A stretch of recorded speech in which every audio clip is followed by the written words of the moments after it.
Trump says he's now calling off a planned surge of federal agents into San Francisco. KCRA 3's Sarah McGrew is live in our San Francisco newsroom with details of last night's phone call between the president and the mayor of San Francisco.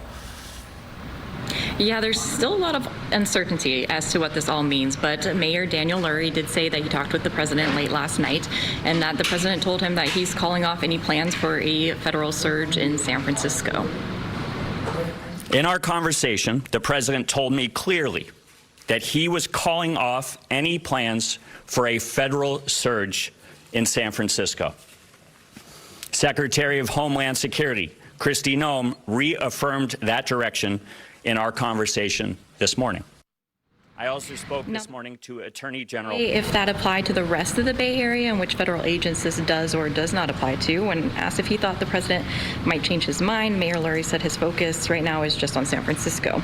And just outside City Hall, dozens gathered to protest federal immigration agents coming to the Bay Area, despite the president's announcement that there wouldn't be a surge in San Francisco, at least this weekend.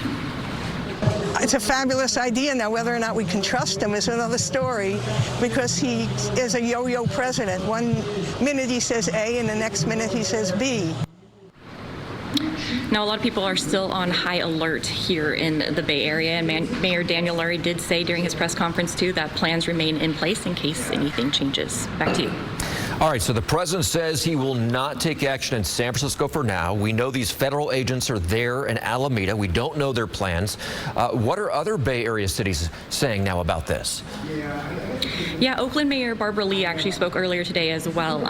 She acknowledged that she knows Mayor Daniel Lurie got a phone call from the president, but she said she did not receive one.